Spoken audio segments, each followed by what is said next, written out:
Hello everyone, welcome to Sipika Social Science classes.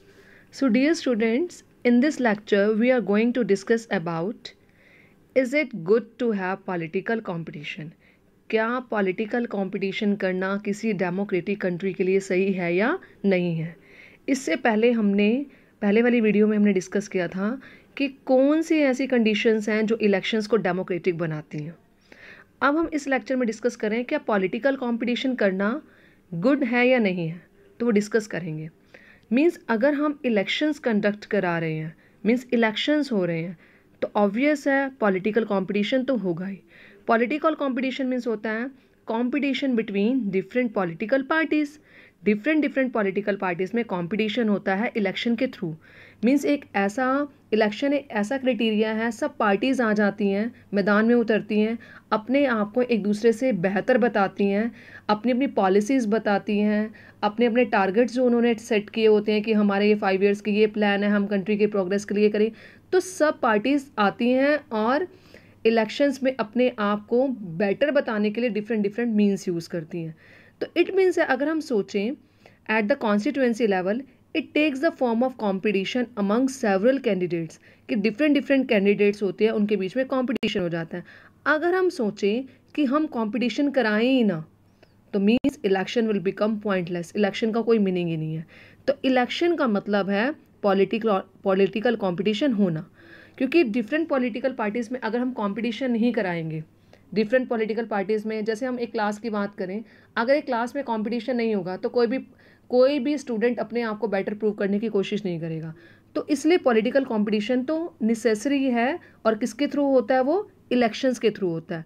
अब political competition के कुछ demerits हैं। डीमेरिट्स मतलब आप बोल सकते हैं शॉर्ट कमिंग्स, कुछ कमियां हैं। वो कमियां हम डिस्कस करते हैं कि कौन कौन सी कमियां हैं। Number 1, it creates a sense of disunity and factionalism. Factionalism means क्या होता है? फैक्शनलिज्म मीन्स जब डिफरेंट पॉलिटिकल पार्टीज़ अपने आप को बेटर बताने के लिए अपने साथ गुटबंदी करती है। गुटबंदी मीन्स आप कह सकते हो जैसे कास्ट के नाम पे वोट मांगना, रिलीजन के नाम पे वोट मांगना। तो जब वो कास्ट को, रिलीजन को इसमें इन्वॉल्व करती हैं, क्योंकि ये थोड़े से सेंसिटिव इश्यूज़ होते हैं। जैसे कास्ट के नाम पे अगर वोट मांग रहे हो तो कास्ट को इन्वॉल्व करे तो ये हो जाएगा कि एक कास्ट के लोग उस पार्टी के साथ जुड़ जाएंगे। अगर आप किसी रिलीजन को या किसी धर्म के नाम पर आप वोट मांग रहे हो तो किसी धर्म के लोग उसके साथ जुड़ जाएंगे। तो कहीं ना कहीं ये सोसाइटी को, ये कंट्री को डिवाइड करती है।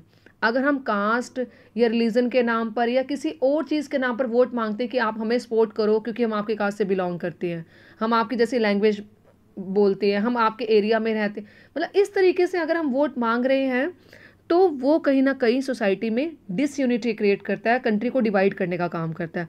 तो सबसे पहला डिसएडवांटेज और डीमेरिट है कि पॉलिटिकल कंपटीशन से डिसयूनिटी और फैक्शनिज्म क्रिएट होता है।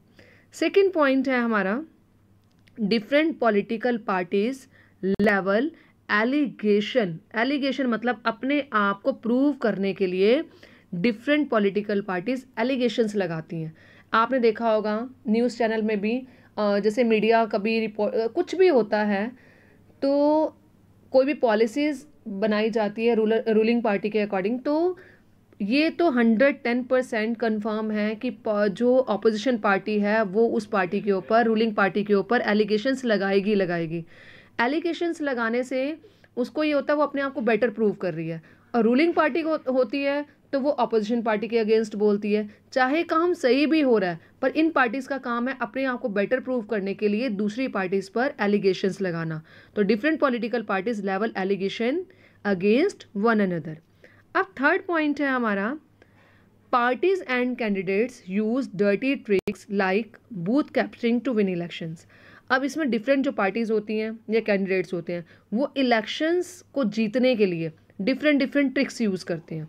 जैसे अभी मैंने ऊपर बताया कास्ट के नाम पे वोट मांगना या बूथ कैप्चरिंग करना, कि आपने बूथ को ही कैप्चर कर लिया कि यहाँ पर जो वोट डलेंगे वो मेरे नाम के ही डलने चाहिए, इस पार्टी के नाम के ही डलने चाहिए, क्योंकि पार्टीज़ बहुत सारी हैं पर हर पार्टी अपने आप को अच्छा साबित करने के लिए, ज़्यादा वोट लेने के लिए डर्टी ट्रिक्स यूज़ करती हैं। कई बार वो मसल्स पावर भी यूज़ करती हैं, लोगों को डरा के धमका के उस तरीके से भी ज़्यादा से ज़्यादा वोट हासिल करने की कोशिश करती है। ब्राइब दे के, ब्राइब तो कॉमन चीज़ है कि पैसे दिए, घूस खिलाई और वोट अपने नाम कर लिया।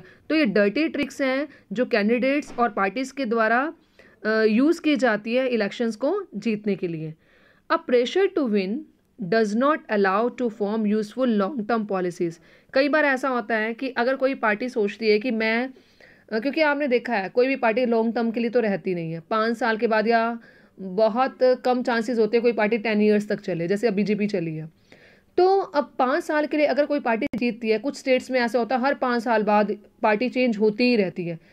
तो उस वहाँ पर पार्टीज़ क्या करती हैं, लॉन्ग टर्म्स पॉलिसीज़ नहीं बनाती। उनको पता है कि अगर हम लॉन्ग टर्म पॉलिसीज़ बनाएंगे और अगर वो कंप्लीट नहीं होगी, कहीं ना कहीं हमारी इमेज लोगों के सामने नहीं बन पाएगी।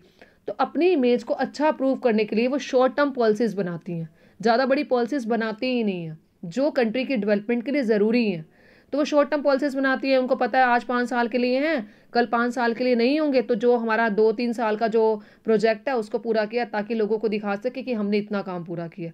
और वो अपना ज़्यादा जोर, अपना ज़्यादा जो एनर्जी है कहाँ यूज़ करती है, इलेक्शंस में जीतने के लिए। उन्हें लगता है कि अगले इलेक्शंस में हम कैसे जीतेंगे, हमने ये टारगेट सेट करना है। कंट्री की डेवलपमेंट के लिए, कंट्री की वेलफेयर के लिए वो चीज़ सेकेंडरी आ जाती है। प्राइमरी उनके लिए क्या हो जाती है, नेक्स्ट इलेक्शन में हम कैसे जीत सकते हैं। तो उसके लिए कहीं ना कहीं इलेक्शन जीतने का जो प्रेशर है वो कहीं ना कहीं लॉन्ग टर्म पॉलिसीज़ को इम्प्लीमेंट होने नहीं देता है।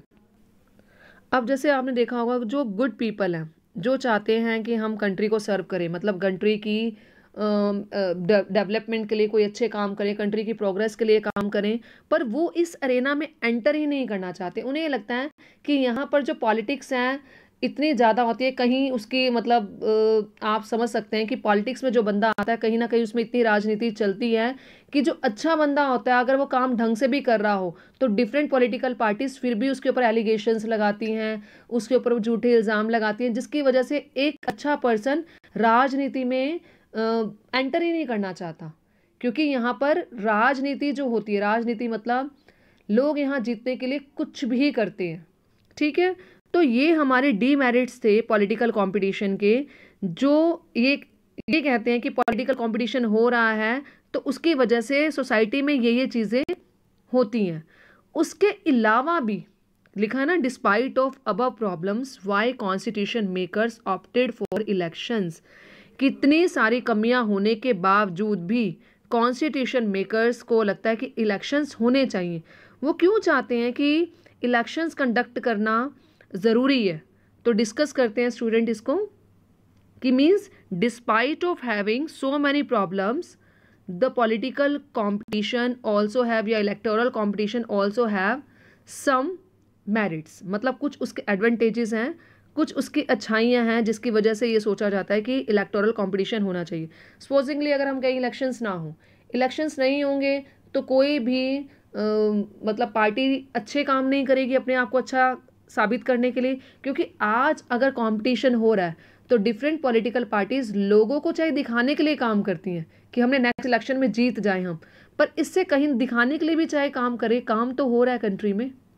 जैसे अगर हम किसी सोसाइटी या किसी, अगर आप क्लास का एग्जांपल ले लें, क्लास में अगर एक बच्चा अकेला सिर्फ एक ही स्टडी कर रहा है, उसके साथ कुछ नहीं है या कोई कंपटीशन वाला नहीं है, तो वो कभी भी अपने आप को इम्प्रूव नहीं करेगा, कभी भी उसकी जो वोकैबलरी है या वो प्रोग्रेस करने की कोशिश नहीं करेगा, वो कभी एनहेंस नहीं होगी। और अगर उसका कंपटीशन उसके फ्रेंड के साथ चल रहा है तो दोनों ही बेटर करने की कोशिश करेंगे अपने आप को अच्छा साबित करने के लिए। तो इलेक्टोरल कंपटीशन की इतनी सारी डीमेरिट्स होने के बावजूद भी कुछ मेरिट्स हैं जो इलेक्टोरल कंपटीशन को अच्छा साबित करती हैं। तो डिस्कस करते हैं। फर्स्ट पॉइंट है, leaders are required to work hard to remain in power और गेन इट।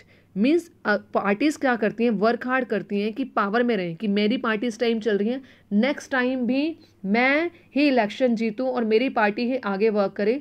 तो इसके लिए वो एफर्ट्स करती हैं, इसके लिए वो देश के लिए काम करती हैं और पॉलिसीज़ बनाते हैं, प्रोजेक्ट्स बनाते हैं, उसको फिलफिल करते हैं। क्योंकि लोग आज के टाइम पे इतने एडुकेटेड हैं, वो देख सकते हैं कौन सी पार्टी हमारे लिए काम कर रही है और कौन सी पार्टी काम नहीं कर रही है।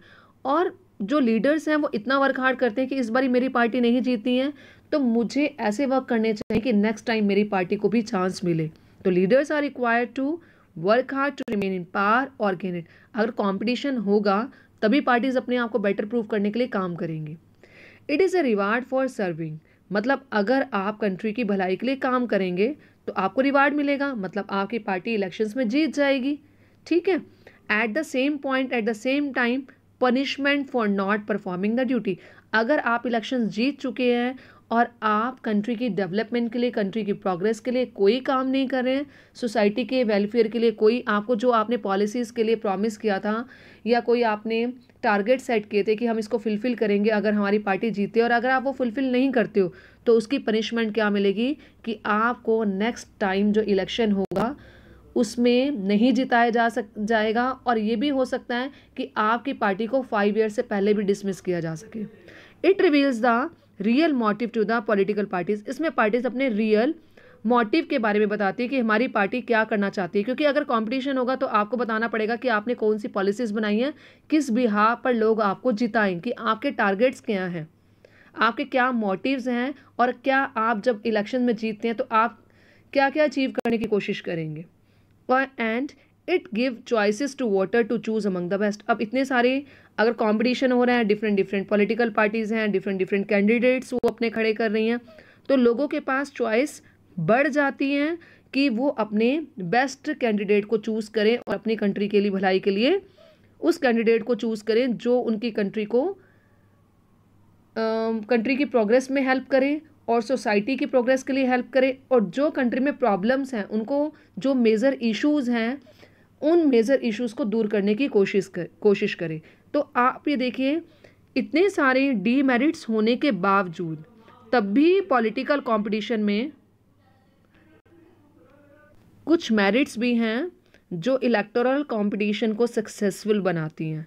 तो आई होप स्टूडेंट्स, आपको अगर इस क्वेश्चन का आंसर देना हो जो मैंने फर्स्ट पूछा था, is it good to have political competition, then you will say yes, despite of many problems, despite of many demerits, is it good to have political competition.